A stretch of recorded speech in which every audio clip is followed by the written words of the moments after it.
ሰላም ጤና ይስጥልኝ ውድ የሸገር ጆርናል ተከታታዮች፣ ዛሬ ጥቅምት 22 2018 ዓ.ም በዛሬው መረጃ ሰዓታችን የወልቃይት የጦርነት ድባብ እንዲሁም የአቶ ጌታቸውና የኮሎኔል ደመቀ ሰሞንኛ ፍጥጫን በተመለከተ ጀነራል ባጫ ደበሌ አሰብን አስመልክቶ ያስተላለፉት አነጋጋሪ መልእክት፣ ስለ ብርጋዴር ጀነራል ተሾመ ተሰማ የመጨረሻ የምጽዋ ተጋድሎ፣ ዛሬ ጠዋት በደንዲ ወረዳ የደረሰ አሳዛኝ አደጋን በተመለከተ እነዚህን እና ሌሎች ዝርዝር መረጃዎችን እናደርሳችኋለን። አብራችሁን ቆዩ።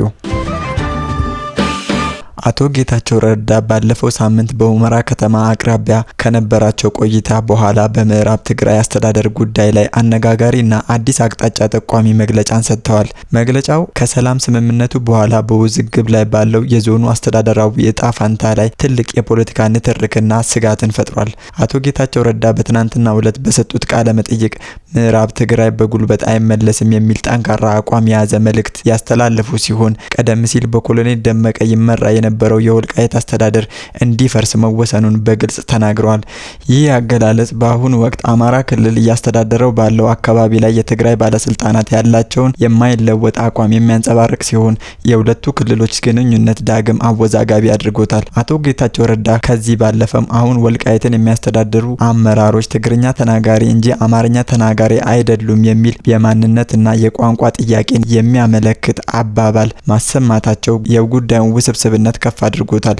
ኃላፊው ይህንን የተናገሩት ኮርነር የተሰኘ ሚዲያ ጋራ በነበራቸው ቆይታ በትግርኛ ቋንቋ ነው። ይህ የቋንቋና የማንነት ነክ ንግግር ከታሪካዊ የይገባኛል ጥያቄዎች ጋራ ተዳምሮ የፖለቲካውን ሙቀት ከፍ አድርጎታል። አቶ ጌታቸው በሰጡት አወዛጋቢ መግለጫ የፌዴራል መንግስት በፕሪቶሪያው ሰላም ስምምነት መንፈስ መሰረት ለወልቃይት አስተዳደራዊ ጉዳይ መፍትሄ እንዲሰጥ ግፊት ማድረጋቸውን የሚጠቁሙ ምልክቶች ታይተዋል። ሆኖም ይፈርሳል የተባለው አስተዳደር ኃላፊ ወዲያውኑ ምላሽ በመስጠት የአቶ ጌታቸውን ቃል ሙሉ በሙሉ አጣጥሎታል። ለአቶ ጌታቸው ረዳ መግለጫ አፋጣኝና ጠንከር ያለ ምላሽ የሰጠው ደግሞ የወልቃይት ዞን ዋና አስተዳዳሪ የሆኑት አቶ እሸተ ደምለው ናቸው። አቶ እሸተ አቶ ጌታቸው የተናገሩት ንግግር ሐሰት ነው፣ የሚፈርስ የወልቃይት መዋቅር የለም ሲሉ የይገባኛል ጥያቄውን ውሳኔ ሙሉ በሙሉ ውድቅ አድርገውታል።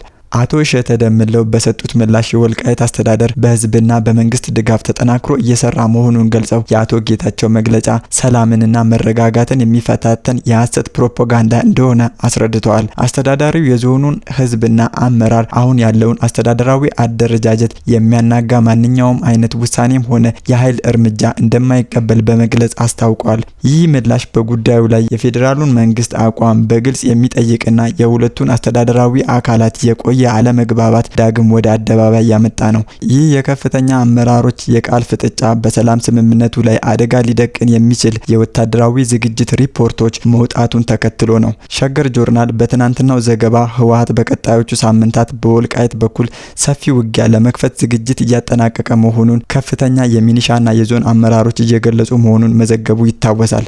አቶ ጌታቸው ረዳ አከራካሪ መግለጫ ሲሰጡ በአካባቢው የተሰማው የወታደራዊ ዝግጅት ዜና የፖለቲካውን ማርሽ በዲፕሎማሲያዊ መንገድ ሳይሆን በኃይል ለመወሰን ይችላል የሚል ከፍተኛ ስጋትን አሳድሯል።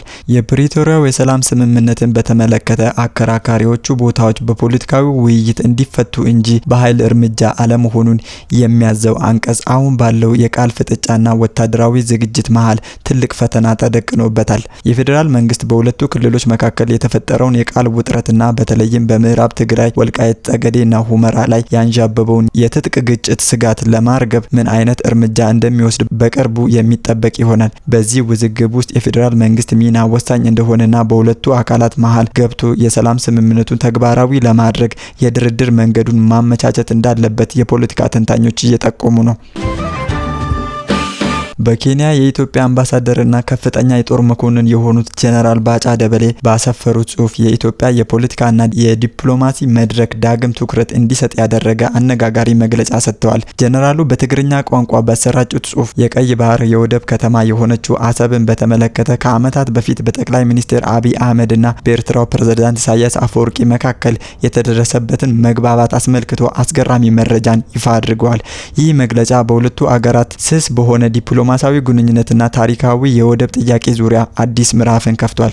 ጀነራል ባጫ ደበሌ የጽሁፋቸው ዋና ማጠንጠኛ ያደረጉት ጉዳይ በ2010 በሁለቱ መሪዎች መካከል ታሪካዊ የሰላም ስምምነት ከተፈረመ በኋላ በሚሊኒየም አዳራሽ በተካሄደ አንድ ዝግጅት ላይ የተፈጠረ ሁኔታን ነው። ጀነራሉ እንደሚሉት ጠቅላይ ሚኒስትር አብይ አህመድ በዚያ ዝግጅት ላይ እኔና ኢሱ ወይንም ፕሬዝዳንት ኢሳያስ የምንጋራው አሰብን ነው የሚል ንግግር ማሰማታቸው በግልጽ አስታውሰዋል። የዚህ መግለጫ ዋነኛ ክፍል ተደርጎ የተወሰደው ደግሞ ፕሬዝዳንት ኢሳያስ አፈወርቂ በወቅቱ ለጠቅላይ ሚኒስትሩ ንግግር የሰጡት ምላሽ ነው። ጀነራሉ እንደሚሉት ፕሬዝዳንቱ ይህንን ሀሳብ በመደገፍ ምልክት እጃቸውን በግንባራቸው ላይ በማድረግ በማረጋገጥ ምልክት አሰብን ለኢትዮጵያ ሕዝብ ለማካፈል መስማማታቸውን ገልጸው ነበር። ይህ ክስ አሰብ የኢትዮጵያ ንብረት የመሆን ፍላጎት ከዚህ ቀደም በሁለቱ አገራት አመራሮች መካከል መግባባት ላይ የተደረሰበት የቆየ አጀንዳ እንጂ አሁን በድንገት የተነሳ አይደለም ብለዋል። በመጨረሻም አምባሳደሩ መግለጫቸውን የቋጩት አሰብ በአሻጥር የተወሰደ የኢትዮጵያ ሀብትና ቅርስ ነው የሚል ጠንከር ያለ ቀጥተኛ ንግግር ሲሆን ይህ አገላለጽ ኢትዮጵያ የቀይ ባህር ፍላጎትና ታሪካዊ የይገባኛል ጥያቄ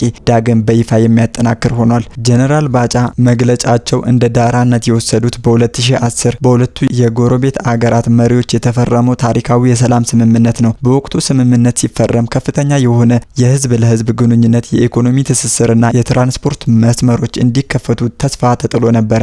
ጠቅላይ ሚኒስትር አብይና ፕሬዝዳንት ኢሳያስ በኢትዮጵያና በኤርትራ ውስጥ በተለያዩ መድረኮች ላይ በጋራ በመታየት የሰላምና የወንድማማችነት መልእክት አስተላልፈውም ነበር።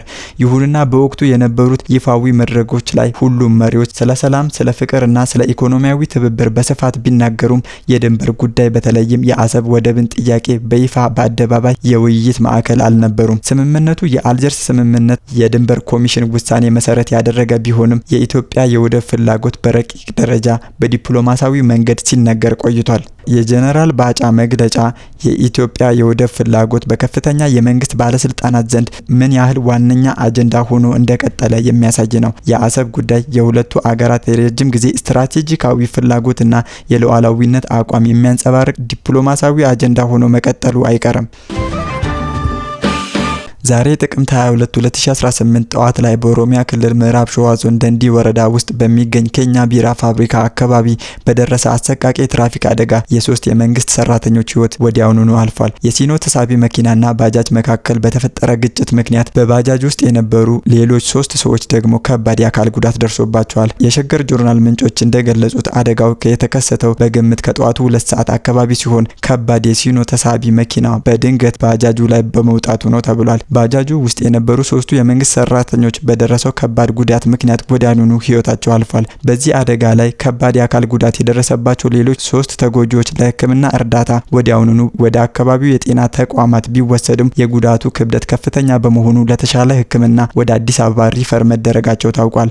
የአደጋው መንስኤና ትክክለኛ ሁኔታ ለማጣራት የፌዴራልና የክልል የትራፊክ አደጋ መርማሪዎች ወደ ስፍራው በመጓዝ ምርመራ እያደረጉ መሆኑን መረጃዎች ያሳያሉ። ይህ ዘገባ እስከሚጠናከርበት ጊዜ ድረስ በግጭቱ የተጎዱ የመንግስት ሰራተኞች ማንነት አልተገለጸም። ይህ አሰቃቂ አደጋ የተከሰተው ከጥቂት ጊዜ በፊት የትራንስፖርትና ሎጂስቲክ ሚኒስቴር ከሲኖ መኪኖች ጥራት ጋር በተያያዘ ለሚነሱ ስጋቶችና ለሚያደርሱት አደጋዎች ምክንያት ወደ ሀገር እንዳይገቡ እገዳ ከተጣለ በኋላ መልሶ እገዳው መነሳቱ በተገለጸበት ወቅት ነው። የምንጮች መረጃ እንደሚያመለክቱት ሚኒስቴሩ ቀደም ሲል እነዚህ ተሽከርካሪዎች የጥራት ችግር አለባቸው በሚል ምክንያት እገዳ ተጥሎ የነበረ ቢሆንም በምን ምክንያት እንደሆነ በግልጽ ባልታወቀ ሁኔታ መልሰው ወደ ሀገር እንዲገቡ ፍቃድ መሰጠቱ ተገልጿል። ይህ ውሳኔ ከዚህ ቀደም የሲኖ መኪኖች ባደረሱት በርካታ ከባድ አደጋዎች ሳቢያ ጥንቃቄና ውግዘትን ሲያስነሳ ቆይቷል። የአደጋው ዜና በፍጥነት የተሰራጨ ሲሆን በሲኖ መኪኖች ላይ የተጣለው ፍቃድ ዙሪያ በሚኒስቴሩ ውሳኔ ላይ ከፍተኛ ትችቶች እየቀረቡ ነው። ይህ ክስተት መንግስት ለከባድ የጭነት ተሽከርካሪዎች የጥራት ቁጥጥርና የፍቃድ አሰጣጥ ላይ ያለውን ቁጥጥር እንደገና እንዲመረምር ግፊት ያደርጋል ተብሎ ይታመናል። የካቲት 9 1982 የኢትዮጵያ የባህር በርና ቁልፍ የዓለም አቀፍ ወደብ የነበረችው የምጽዋ ከተማ በሻዕቢያ እጅ ከመውደቋ ጥቂት ሰዓታት በፊት የኢትዮጵያ የጦር መኮንኖች የነበሩት ብርጋዴር ጀነራል ተሾመ ተሰማ በታሪክ የሚዘከር ውሳኔን አስተላልፈዋል። ጀነራሉ ከተማዋ ለጠላት አሳልፈው ከመስጠት ይልቅ ራሳቸውን መስዋዕት በማድረግ ከእስርና ከውርደት ነፃ የሆነ የክብር ሞትን መርጠዋል። ይህ ጀግንነት በቀይ ባህር ዳርቻ ላይ የተፈጸመ ሲሆን በኢትዮጵያ ታሪክ ውስጥ እንደ አጼ ቴዎድሮስ ባሉ ጀግኖች የሚታወስ የክብር ምሳሌ ሆኖ ተመዝግቧል። በወቅቱ ሻዕቢያ በምጽዋ ከተማ ላይ ያለውን የጦር ኃይል በማጠናከር ከባድ ወታደራዊ ግፊት ሲያደርግ ነበር። የከተማዋ መከላከያ ይመሩ የነበሩት ጀነራል ተሾመ በቂ ድጋፍ ባለማግኘታቸውና የጠላት ኃይል የበላይነት በመኖሩ ምክንያት ከተማዋ ለረጅም ጊዜ መያዝ እንደማይችሉ ተረድተዋል። ጀነራል ተሾመ ተሰማ ከጥር 30 እስከ የካቲት 9 1982 ድረስ ከተማዋን ላለመስጠት ሲሉ የሞት ሽረት ትግል ማድረጋቸውን በመግለጽ የሚጠብቃቸው ወታደራዊ አደራ በታማኝነት መወጣታቸውን አስረድተዋል። የሚመሩት ጦር ከፍተኛ ኪሳራና መከላከል ከማይችልበት ደረጃ ላይ ከደረሰ በኋላ ጀነራሉ ከጠዋቱ 1 ሰዓት ተኩል አካባቢ ጥቂት የጦር መኮንኖችን ሰብስበው የመጨረሻና የአደራ መልእክታቸውን አስተላልፈዋል። እኔ የሚጠበቅብኝን አደራ ተወጥቻለሁ። ከዚህ በኋላ የራሴን ሕይወት በክብር ማሳለፍና ለኢትዮጵያ ጀግኖች ታላቅ ምሳሌ ከመሆን ውጪ ሌላ አማራጭ የለኝም ያሉት ጀነራሉ በንግግራቸው መሃልም ጀግንነትን ሲገልጹ ጀግንነት ማለት በሁሉም መልክ ለጠላት ምቹ ሆኖ አለመገኘት ነው ብለዋል። በታሪክ ፊት የሚገኘው ዘላለማዊ ክብር ከጊዜያዊ የህይወት ሽንፈት በላይ አስቀድመዋል። በዚህ የኢትዮጵያ ህዝብ የባህር በር በሆነችው በምጽዋ ከተማ በቀይ ባህር ጠረፍ ላይ ቆሜ ሽጉጤን ለመጠጣት ዝግጁ ሆኛለሁ። በእውነት እኔ ዛሬ በሞት ብሸነፍም በታሪክና በመጪው የኢትዮጵያ ትውልድ ፊት አልሸነፍም። የአጼ ቴዎድሮስን እድል በማግኘቴ በጣም እኮራለሁ በማለት ጀነራል ተሾመ ለሰበሰቧቸው የጦር መኮንኖች መልእክት አስተላልፈዋል። ይህ አገላለጽ አጼ ቴዎድሮስ ለመስዋዕትነት የወሰዱትን የክብር ሞት ውሳኔ የሚያስታውስ ሲሆን የጀነራሉን የሞራል ልዕልናና ለሀገር ክብር ያላቸውን ከፍተኛ ቦታ ያመለክታል። የጀነራሉ መልእክት ዋና ትኩረት የምጽዋ ሻዕቢያ እጅ መግባት በኢትዮጵያ ላይ የሚኖረው የረጅም ጊዜ የጂኦፖለቲካ አደጋ ነበር። ቀይ ባህር ለኢትዮጵያ ህልውና ወሳኝ የሆነ የተፈጥሮ ድንበርና የኢኮኖሚ መተንፈሻ መሆኑን አስምረውበታል። ሻዕቢያ ምጽዋን ይቆጣጠራል። ይህ ደግሞ ለኢትዮጵያ ሀገሬና ህዝቧ ትልቅ አደጋ ነው። ምናልባትም የኢትዮጵያ የተፈጥሮ ድንበር የሆነውንና ለዘመናት በአባቶቻችን ደምና አጥንት ዋጋ ጸንቶ የቆየውን የባህር በራችንን መዝጋታችንና በምድር ተወስነን እንድቆይ እንገደድ ይሆናል። ይህ ደግሞ የሞት ሞት ነው። አንድ ሰው ቤት ሲሰራ በርና መስኮት አሉት። አንድ ሰው ደግሞ ሞተ ሲባል መቃብሩ በርና መስኮት የለውም። ይህ ደግሞ ከገባችሁ ባህር በር የሌላት ሀገር ሞቶ ከተቀበረ ሰው የምትለየው በትንሹ ነው ሲሉ መልእክታቸውን አስተላልፈዋል። ይህ አስደንጋጭ ምሳሌን በመጠቀም አገሪቱ ከዓለም ጋራ የምትገናኝበት ቀይ ባህር ማጣት በሀገር ህልውና ላይ የሚጥለውን ከባድ አደጋ ለማሳየት ሞክሯል። በመጨረሻም ንግግራቸውን ሲቋጩ ብርጋዴር ጀነራል ተሾመ ተሰማ ለኢትዮጵያ መጪው ትውልድ ጠንካራ የአደራ መልእክት አስተላልፈዋል። ይህ መልእክት ጊዜን ጠብቆ የኢትዮጵያ ህዝብ የባህር አልባ ሆኖ እንደማይቀር የሚገልጽ ጽኑ እምነት ላይ የተመሰረተ ነው። የፈለገ ጊዜ ይጠይቅ ይሆናል እንጂ የኢትዮጵያ ህዝብ የባህር በር አልባ ሆኖ በኢምፔሪያሊስቶችና ጋሻ ጃግሬዎቻቸው ተሸንፎ እጁን አጣጥፎ አይቀመጥም ብለውም ነበር። ይህ መልእክት ካልተፈጸመና ኢትዮጵያ በባህር በር ጉዳይ ተሸናፊ ሆና ከቀጠለች የአጼ ዮሐንስ አራተኛ የራስ አሉላ አባነጋና የእርሳቸውን ጨምሮ የአብዮታዊ ሰራዊት አባላት አጥንትና ደም በመጪው የኢትዮጵያ ትውልድ ላይ በታሪክ እንደሚፈርድበት አስጠንቅቀዋል። ጀነራሉ ንግግራቸውን ሲያጠቃልሉም ቀይ ባህርን ዘላለማዊ ቤታቸው ለማድረግ መወሰናቸውን በመግለጽ ለዚህ ለሀገር ክብር በከፈልኩት የመጨረሻ መስዋዕትነት ደስተኛና እድለኛ ጀነራል ነኝ በማለት ቋጭተዋል። ይህ የብርጋዴር ጀነራል ተሾመ ተሰማ ድርጊት እና የመጨረሻ ቃል እስከዛሬ ድረስ በብዙ ኢትዮጵያውያን ዘንድ ለሀገር ፍቅርና ለባህር በር ጉዳይ ቁርጠኝነት መንፈስ የሚያነሳሳ ታሪካዊ ውሳኔ ሆኖ ይኖራል። ውድ አድማጭ ተመልካቾቻችን ለዛሬ ያሰናዳንላችሁ መረጃዎቻችን እኚህን ይመስሉ ነበር። አብራችሁን ስለቆያችሁ ከልብ እናመሰግናለን።